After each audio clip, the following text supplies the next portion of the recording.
안녕하세요. 오늘은 심장 초음파의 급여 기준에 대해서 설명을 드리고자 합니다. 심장 초음파가 지난 9월부터 보험이 적용이 됐습니다. 심장 초음파 검사의 급여화의 의미는 암 환자, 신생아 중환자실 환자 등 중증 질환 환자에게만 건강보험 적용되던 심장 초음파를 진료 의사의 의학적 판단에 따라서 심장질환이 있거나 의심되어서 해부학적 구조 이상을 진단하거나 경과 관찰하기 위해서 의사가 직접 시행한 경우 건강보험 적용이 되겠습니다. 심장초음파 검사의 급여기준 참고 자료는 심평원 홈페이지에 들어가시면 고시 검색에 심장이라고 치시고 검색을 누르시면 아래 고시 2021-231호 행위로 검색이 되고요. 이 기준을 누르시면 보험 인정 기준 상세 내용이 나올 겁니다. 아래쪽에 보시면 첨부 파일이 있기 때문에 자세한 내용은 급여 기준이라든가 관련 질의응답 파일을 다운로드 받아서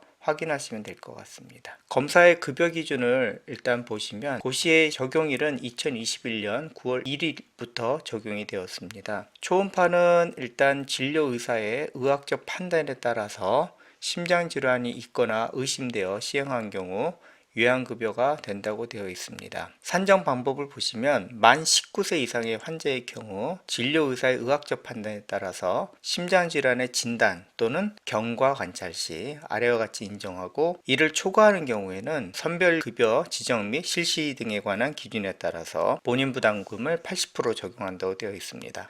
일단 성인에서 보시면 가해 기준에서는 심장질환이 의심되어 진단이 필요한 경우 1회 급여가 되겠습니다. 조금 더 자세히 알아보면 질환이 의심되는 에피소드당 1회 급여 인정이 되고 동일 부위 상병이라고 해도 만일 증상의 변화라든가 치료 종료 후 재발 등 의학적 판단에 따라서 별개의 에피소드 적용이 가능합니다. 다만 30일 이내에는 다른 증상으로 내원하더라도 같은 에피소드로 간주가 됩니다. 예를 들어 보겠습니다. A라는 환자가 MI로 의심돼서 심장 초음파를 했는데 특별히 MI는 아니고 환자의 국소적인 월 모션 앱노멀리티가 있어서 초음파를 급여로 적용을 했으면 30일 이후에 지나서 환자가 만약에 판막 질환이 의심돼서 심장 초음파를 한다면 급여가 된다는 얘기죠. 또 하나는 이제 같은 소견이라고 해도 환자가 허혈성 심질환으로 심장 초음파를 했지만 이게 조금 더 증상이 진행이 돼서 국소벽의 운동 변화가 훨씬 더 떨어지고 흉통이라든가 이런 것들이 더 진행되는 이런 증상 변화가 있었다고 한다면 그것도 판단에 따라서 여기 2번을 한다고 해도 급여가 될 수 있다라는 얘기죠. 조금 복잡한 얘기일 수 있어요. 근데 어쨌든 보통 복부 초음파도 그렇고 우리가 이벤트당 한 번은 급여가 된다라고 알고 계시면 되겠습니다. 그 다음에 나의 경우 이제 경과 관찰이 필요한 경우죠. 그래서 1번부터 5번까지 각각의 경우에 있어서 연 1회 보험이 됩니다. 1번 같은 경우 좌심실 박출률이 40% 미만인 심부전 환자, 2번은 국소벽 운동장애를 동반한 급성 심근경색증 환자, 이렇게 3번은 판막 기능 이상, 즉 중등도 이상의 판막 기능 이상 환자일 때, 4번 경과 관찰이 필요한 선천성 심질환 환자, 5번 개심술 후 경과 관찰이 필요한 환자 등 1번에서 5번 같은 경우에는 연 1회 보험이 된다는 것입니다. 6번의 경우에는 심장질환에 대한 시술 후 진단 초음파 영상과 비교 목적으로 시행 시 제한적 초음파로서 1회가 되겠습니다. 이 경우도 사실은 저희가 1차 의료기관에서 적용할 가능성은 없겠죠. 그래서 우리가 알아둘 거는 이제 가와 나의 1번부터 5번에 해당되는 초음파의 급여 기준만 잘 기억하시면 될 것 같습니다. 여기서 연 1회라는 것은 이제 회계연도 기준으로 매년 1월 1일부터 12월 31일까지로 정한다고 합니다. 아주 극단적으로 얘기 들면 1번의 케이스로 심장 초음파를 12월 31일에 하고 이 같은 환자에 대해서 그 다음 해에 1월 2일 날 심장 초음파를 해도 인정은 되겠죠. 그렇게 팔로우업을 하진 않겠지만 회계연도 기준이 어떤 의미인지를 정확하게 말씀드리기 위해서 정말 극단적인 예로 설명을 드렸습니다. 그래서 해가 넘어가면 급여가 인정이 된다, 이렇게 이해하시면 될 것 같습니다. 그 다음 2번 소아 환자의 경우에는 이게 특별한 기준이 없어요. 그래서 심장질환의 진단 및 경과 관찰이라고 했기 때문에 이게 도대체 경과 관찰을 얼마만큼 인정을 해야 되는지, 예를 들어서 1년에 2번을 해도 일단 인정은 된다는 얘기겠죠. 3번의 경우에는 이제 수술 위험도 평가를 위한 심장 초음파의 기준이 있는데, 여기서는 유럽 신장학회나 유럽 마취학회의 지침에 따른 고위험 진단명, 그리고 고위험 수술명에 해당된 경우, 그리고 미국 마취과 학회 분류가 있어요. ASA Physical Status 클래스 3 이상의 환자인 경우에 급여 인정이 된다고 되어 있습니다. 뒷페이지에서 이것에 대해 기준에 대해서는 상세하게 한 번 더 설명을 드리겠습니다. 그리고 그것 말고도 수술 환자인데 예를 들어서 의사의 의학적 판단에 따라서 전신 상태가 현저히 불량해서 심장질환이 의심되는 경우도 급여 적용한다고 되어 있습니다. 이 부분은 심장 초음파 검사 급여 관련 Q&A에 있습니다. 마지막으로 이제 4번의 경우는 1차 의료기관이 아닌 병원급에 해당이 될 것 같습니다. 하지만 1차 의료기관에서도 적용이 충분히 가능하기도 한 기준인데, 예를 들어서 심장의 일부 부위 확인이나 장기 크기 측정 등을 시행한 경우에 단순 초음파를 산정한다고 되어 있습니다. 뒤에서 이 단순 초음파를 설명드리겠지만, 여기서의 단순 초음파는 우리가 심장 초음파의 진단 검사로 되어 있는 단순 초음파와는 다릅니다. 코드도 다르고 수가도 다르겠죠. 이 부분 좀 코드를 잘 기억을 해 두시고, 이런 경우에는 초회부터 선별급여 지정 및 실시 등에 관한 기준에 따라 본인 부담률을 80% 적용한다, 이렇게 되어 있습니다. 앞에서 보여드린 1, 2, 3, 4 그 이후에는 비급여 대상으로 실시할 수가 있다고 되어 있습니다. 비급여를 할 때는 일단은 의학적 필요가 불명확한 경우, 즉 급여 기준에서 제외되는 경우이고, 이 경우에는 환자에게 의사는 충분히 설명을 해야 되고, 의사 또는 보조 인력 등이 동의서에 서명을 받을 수 있다고 되어 있습니다. 원칙상 그 고시 시행일 2021년 9월 1일이 되겠죠. 3개월간 유예가 되어 있습니다. 다시 말하면 올해 12월 30일까지는 동의서를 받지 않아도 되지만 2022년 1월 1일부터는 비급여로 심장 초음파를 하는 경우에 있어서 동의서를 꼭 받으셔야 됩니다. 앞서 수술 위험도 평가를 위한 심장 초음파 검사의 적응증에 말씀드렸는데요. 먼저 유럽 가이드라인에 여기 보시면 Revised Cardiac Risk Index라고 있습니다. Ischemic Heart Disease, Heart Failure, Stroke 또는 Transient Ischemic Attack, 그리고 Renal Dysfunction이 있는 환자들, 그리고 인슐린을 맞아야 되는 당뇨 환자들, 이 5기준을 중에 하나에 속한 환자이거나 또는 수술의 위험도가 5% 이상인 하이 리스크의 수술들, 그래서 만약에 1차 의료기관에서 적용을 한다면 하이 리스크의 수술 환자보다는 이런 고위험 기준의 환자들에 대해서 수술을 할 때 의뢰를 받아서 심장 초음파를 하고 급여로 적용하는 케이스가 많겠죠. 그래서 테이블 4에 리바이스드 카디아 리스크 인덱스 이 기준을 잘 기억하시고 이 환자에 대해서만 에코를 하실 때 급여로 적용하시면 되겠습니다. 미국의 기준에서 보면 이 미국 마취과 학회인데요. AS1부터 ASA6까지 분류가 되어 있습니다. 이 중에서 ASA3 이상의 환자들에 대해서 급여 적용으로 되어 있고요. 사실 AS4만 해도 굉장히 심하거든요. 즉 다시 말하면 이 경우에는 1차 의료기관에서 에코를 할 가능성이 없기 때문에 신경을 쓰지 않으셔도 되고, ASA4 같은 경우만 해도 사실 중증 질환이에요. 그래서 예를 들면 sepsis라든가 DIC, ESRD 이런 환자들에 대해서 저희가 1차 의료기관에서 에코를 할 가능성은 거의 없겠죠. 그래서 AS3 정도는 좀 기억하시면 될 것 같은데, 유럽 가이드라인의 환자들하고 많이 겹치죠. 몇 가지만 보시면 잘 조절되지 않는 당뇨나 고혈압, 그리고 COPD, 그리고 비만도가 BMI가 40 이상인 고도 비만들, 활동성 간염, 이런 경우가 AS3에 해당하고, 만약에 이 AS3에 해당하는 환자가 심장 초음파를 할 때는 수술을 해야 되는 환자죠. AS3에 해당하는 환자로서 프리옵 이벨리에이션이 필요할 때 의뢰를 받으시게 된다면 이 환자에 대해서는 급여로 심장 초음파를 적용하셔도 됩니다.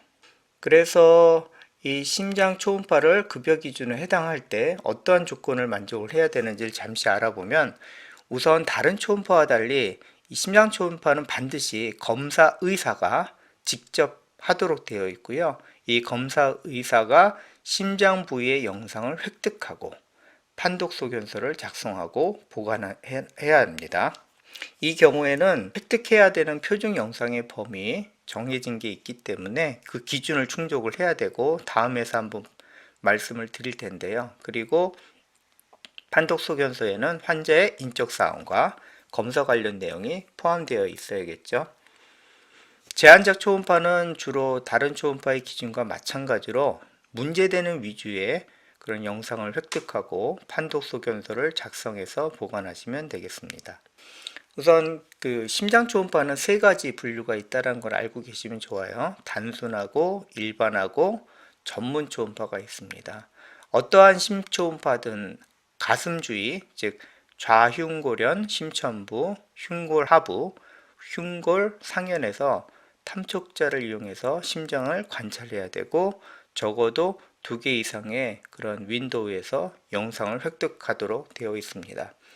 단순 초음파 먼저 보시면 조건은 우리가 이면성 또는 M모드 심초음파를 이용해서 좌심실 박출량, 즉 LV 이젝션 프랙션을 측정을 하는데, 여기에서는 유관 측정 방법이 포함되어 있어요. 그래서 우리가 정성적인 방법으로도 눈으로 보고 비주얼 에스티메이션이라고 하죠. 한 이젝션 프랙션이 40% 정도 되겠다, 또는 50% 되겠다, 이렇게 유관 측정 방법을 적용해서 값을 넣어도 인정이 된다는 얘기고요. 또 하나의 조건은 반드시 심낭 삼출액의 유무와 양을 평가하는 것을 목적으로 하고 있습니다. 그래서 우리가 이젝션 프랙션과 페리카디얼 이퓨전의 그런 유무와 양을 평가하는 것이 단순 초음파의 최소한의 기본적인 요소라고 할 수 있고요. 그래서 표준 영상은 우리가 좌심실과 우심실 영상을 반드시 획득하고 최소 5개 이상의 영상을 획득해야 합니다. 여기서 뭐 파라스터널 롱 엑시스, 숏 엑시스, 그 다음에 우리가 어피컬 4챔버, 2챔버, 5챔버, 그 다음에 다른 뷰 해서 5개 정도 영상이 필요하겠죠. 일반 초음파를 보시면 마찬가지로 이면성 M모드, 도플러, 심초음파를 이용해서 우리가 단순 초음파에서 필요했던 검사 외에 좌심실의 직경과 두께, 좌심방의 크기, 대동맥의 직경, 좌심실 이완 기능, 그리고 판막 질환의 정성적 평가, 이게 일반 심초음파에 포함된 그러한 평가 요소고요. 마찬가지로 단순 초음파의 표준 영상과 함께 좌심방, 우심방, 대동맥, 하대정맥, 심장 판막 영상을 획득해야 됩니다. 좌심실 이완 기능을 평가하기 위해서는 우리가 승모판에 유입 혈류 간헐파 초음파 토플로라고, 말이 한글로 하니까 좀 어려운데요. 마이트럴 밸브의 인플로우에 PW 도플러죠. 이렇게 하시면 되고, 그 다음에 티슈 도플러 정지 영상, 그리고 판막 질환의 정성 평가를 위한 컬러 도플러 영상이 추가되어야 하겠습니다. 그래서 최소 10개 이상의 영상을 획득해야 됩니다.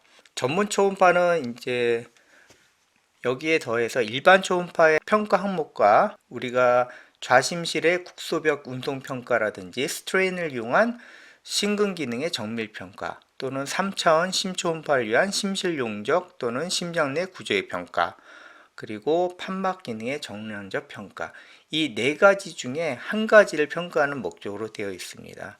그래서 일반 초음파의 표준 영상과 함께 최소 15개 이상의 영상을 획득 해야 된다라고 되어 있고요.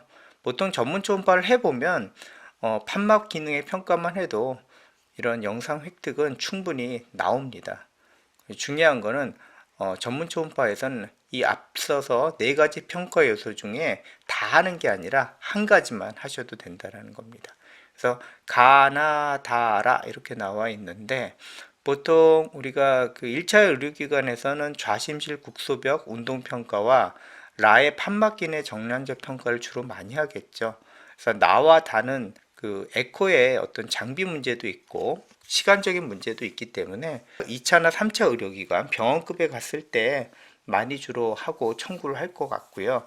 저희는 일단 가와 라에 대해서 심장 초음파의 전문 초음파 급여를 청구할 수 있는 요소가 있다라는 걸 아시고, 이런 평가를 하실 때 요소에 맞게끔 잘 체크를 하신 다음에 청구를 하시면 된다는 얘기입니다. 좌심실 국소벽 운동 평가를 보시면 우리가 흉골연 장축 단면도라든가 단축 단면도, 그 다음에 심천부 영상, 그 다음에 심천부 확대 영상, 이렇게 해서 각 그 세그멘트별로 운동벽을 평가해서 노멀부터 디스카네지아 이렇게 표시를 해서 값을 주시는 그런 평가 방법이 되겠고요. 판막의 기능의 정량적 평가는 아시겠지만 보통 아ortic 밸브라든가 mitral 밸브, pulmonary 밸브, tricuspid 밸브에서 각종의 어떤 컬러, 그다음에 간헐파, 연속 도플러, 연소파 도플러를 이용해서 판막의 기능을 정량적으로 평가를 하시면 정밀로 청구를 할 수 있습니다. 심초음파 분류별 측정 평가 항목을 요약을 해 놓은 겁니다. 그래서 앞서서 설명드렸지만 단순 초음파는 이젝션 프랙션, 페리카디얼 이피전의 유무와 양 이렇게 되고요. 일반 초음파는 앞서서 단순 초음파에서 했던 두 가지 평가 요소 위에 좌심실 이완기말 직경, 심실 두께, 좌심방 크기, 상행 대동맥 직경, 판막 질환 정성적인 방법으로 평가하시면 되겠습니다. 좌심실의 이완 기능과 좌심실의 충만압, 그리고 심장 내 단락 유무와 종양 유무를 기술하시면 되겠습니다. 정밀 초음파는 일반 초음파의 평가 요소에 1번, 2번, 3번, 4번 이 중에 한 가지만 평가하시면 되겠습니다. 그 중에서도 1번하고 4번이 1차 의료기관에서 실시할 수 있는 정밀 초음파의 평가 요소라고 할 수 있습니다. 심초음파의 분류별 보험코드 및 가격표를 보시겠습니다. 이 표에서 기본 초음파에 속해 있는 단순 초음파와 진단 초음파에 속해 있는 경흉부 단순 초음파, 이 분류가 다르다는 거 명확하게 좀 아셔야 됩니다. 그래서 이 단순 초음파 1, 2는 기존의 복부 초음파나 다른 초음파에서 분류했던 그 처치나 어떤 장기 확인의 목적의 그런 초음파의 요소와 동일하고요. 코드도 같습니다. 진단 초음파에 있는 단순 초음파는 앞서 설명드렸던 이젝션 프랙션과 페리카디얼 이퓨전의 양을 측정하는 그 단순 초음파를 말씀드리는 거고, 진단 초음파에 속합니다. 그래서 여기서 보시면 가격이 경흉부 단순은 82,000원 정도, 일반 초음파가 129,000원 정도, 경흉부 전문 초음파는 188,000원 정도 이렇게 되죠. 1,000원 단위 미만에서 우리가 절삭을 했을 때 대충 이 정도 가격이 나오는데, 빨간색으로 표시된 것 보시면 이게 의원 15% 가산 포함해서 본인 부담이거든요. 그래서 단순 초음파는 한 23,000원 정도, 일반 초음파는 44,000원, 정문 초음파가 65,000원 정도 나옵니다. 참고적으로 저희 병원에서 고시 적용하기 전에 비급여로 심장 초음파를 했을 때 가격인데요. 7만원 정도 환자들에게 전액 본인 부담 시켰습니다.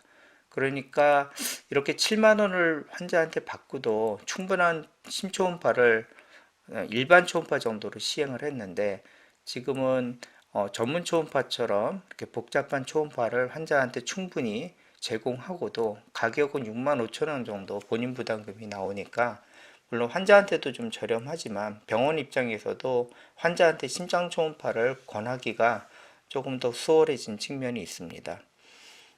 제한적 초음파는 이제 그 횟수라든가 어떤 그 환자의 그 진단의 진단명 또는 정도가 급여 기준에 맞지 않는 그런 경과 관찰을 할 때 적용할 수 있는 급여 기준인데, 보통 본인 부담 80%죠. 그런 경우에 있어서도 37,000원, 59,000원, 그 다음에 86,000원 정도 이렇게 초음파 가격이 나오기 때문에 환자의 부담금은 좀 많이 줄어든 것 같아요.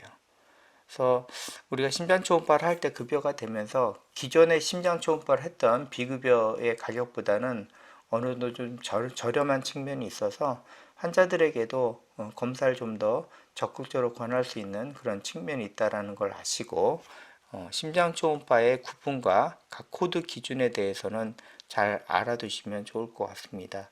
이 표를 보시고 잘 판단해 주세요.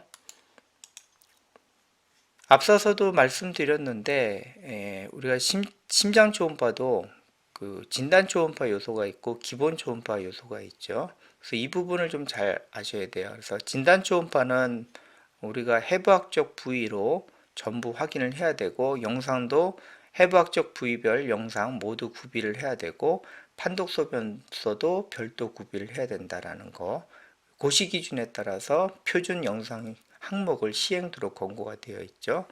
그에 반해서 이 기본 초음파는 단순 2로 나누어지고, 이거는 시술 목적이라든가 또는 장기의 일부 부위 확인 목적으로 하기 때문에 영상은 그 필요한 부위에 한해서 최소한으로 남겨도 되고, 판독소견서 대신에 진료기록부 등 검사 결과 기재만 하셔도 됩니다.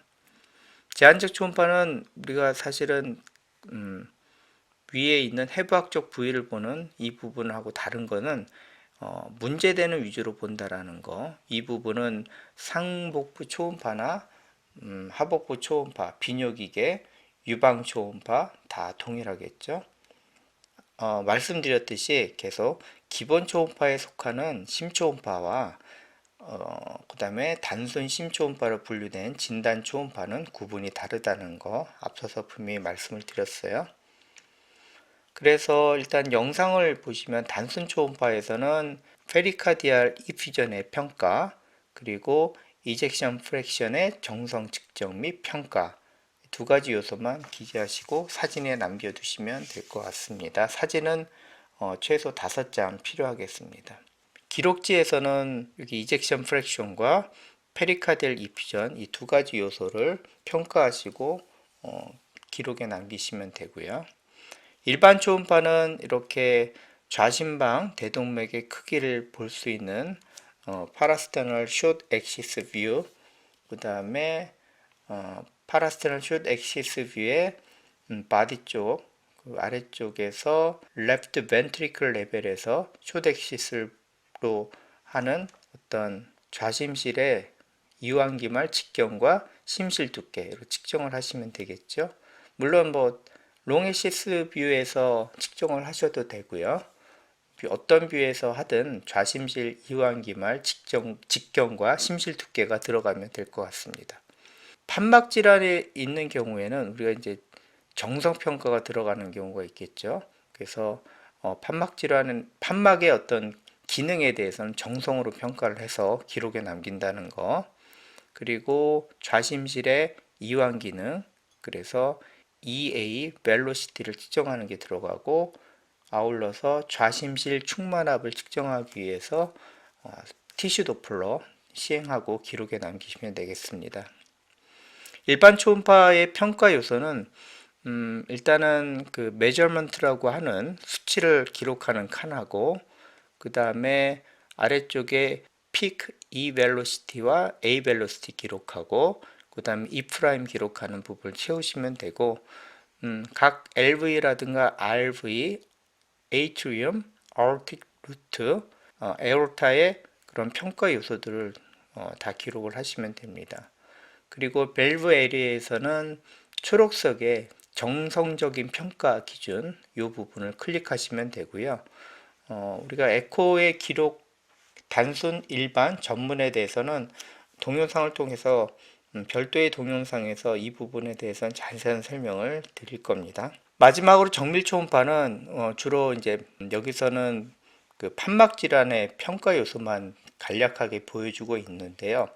예를 들어서 AR의 경우에 정량적 평가를 위해서 AV 맥스 프레셔라든가 또는 DT 타임 이런 것들을 평가하는 요소들, 뭐 그 외에 이제 ERO라든가 aortic regurgitation의 어떤 시비어리티를 평가할 수 있는 평가 요소를 기록하시고, 이거에 준해서 AR의 시비어리티를 판독하는 그런 모든 과정들과 결과물, 사진들을 남겨두시고 청구를 하시면 되겠죠. 우리가 TR의 경우도 마찬가지예요. TR을 평가하기 위해서 뭐 TR Vmax라든가 ERO라든가 또는 TR의 어떤 볼륨 이런 것들을 측정하기 위한 모든 비호와 평가값 이런 것들, 판정값 이런 것들을 다 기록하시고 청구를 하시면 전문 초음파 청구를 할 수 있겠죠.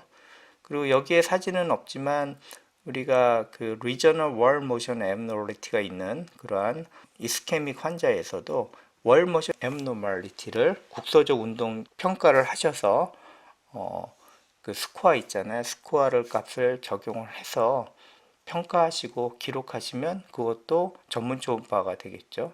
그래서 주로 1차 의료기관에서는 아마 그 국소적 벽 운동 능력 평가와 그 다음에 판막 질환의 정량적 평가 이 두 가지 요소에 의해서 전문 초음파를 실시하고 이 실시한 값을 입력해서 평가했을 때 전문 초음파를 청구할 수 있다는 것 정도 그렇게 이해하시면 될 것 같습니다. 그래서 전문 초음파는 앞에서 했던 일반 초음파의 평가 요소에 여기 일반 전문 초음파의 밸브라고 되어 있는 그 상단에 정량적 평가 값들 이런 것들을 기록하고 이 값에 의해서 밸브의 그런 기능들을 정성적인 평가를 체크를 해 주시면 되겠죠.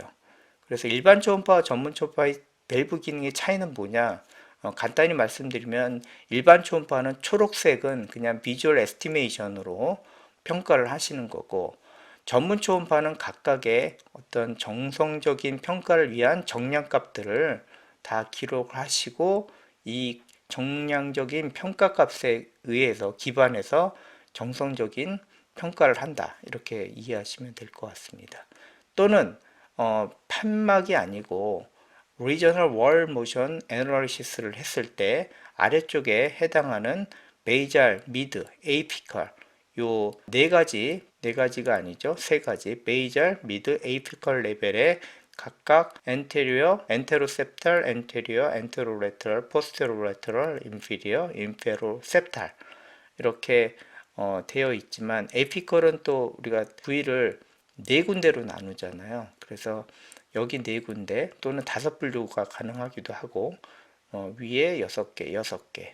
그래서 토탈 17 또는 16 세그먼트의 벽 운동을 평가를 해서 기록하시면 전문 초음파로 청구를 할 수 있다고 되어 있어요. 그 외에는 우리가 이제 그 3D 심초음파 요 평가 요소가 있거든요. 이렇게 해서 청구를 하셔도 되고요. 스트레인 평가를 해서 스트레인 값으로 청구하는 것도 됩니다. 가능하고요. 그래서 전문 초음파까지 청구를 할 수 있는 것까지 말씀을 드렸어요. 오늘의 그 키 메시지입니다. 우리가 심장 초음파는 일단은 첫 번째 심장 초음파의 급여 기준 이런 것들을 잘 확인을 해야겠죠. 내가 심장 초음파를 하려는 환자가 진단 목적인지 또는 경과 관찰인지 소아인지 수술 전 환자인지 그래서 급여가 되는 그런 요소를 확인해 보시고 환자가 급여 기준에 해당하면 급여로 해야 되고 비급여 기준에 해당하면 비급여로 해야 된다라는 거. 그리고 심장 초음파 구분이 단순, 일반, 전문 이렇게 나눠져 있고 특히 이제 단순 초음파는 우리가 진단 검사도 있고 그 평가 요소에 단순 초음파가 있잖아요. 그 부분을 정확하게 하셔야 되고요. 아마 대부분은 이 단순 일반 전문 초음파를 주로 하겠죠. 그래서 검사 방법을 잘 확인을 하시고 환자를 내가 어떤 검사를 할지는 사실 단순부터 시작을 하기 때문에 단순에서 일반으로 진행되거나 일반에서 전문으로 확대될 가능성이 있죠. 그래서 이 부분에 대해서는 검사 마지막 어디까지 진행했는지를 확인해 보시고 거기에 맞춰서 청구를 하시면 됩니다. 물론 내가 일반 초음파의 평가 요소를 다 했다고 해서 반드시 일반으로 청구를 해야 되느냐? 그렇진 않아요. 전문 초음파로 청구를 할 수는 없지만 내가 일반 초음파의 그런 기준을 충족했다고 해도 단순 초음파로 청구할 수 있다는 거. 그리고 전문 초음파의 충족 기준을 그러니까 전문 초음파의 청구 기준을 충족했다고 해도 일반 초음파로 청구할 수 있다는 것을 이해하고 계시면 좋겠습니다. 검사의가 반드시 심장부의 영상을 획득해야 된다는 거, 판독소견서를 작성하고 보관을 해야 되겠죠.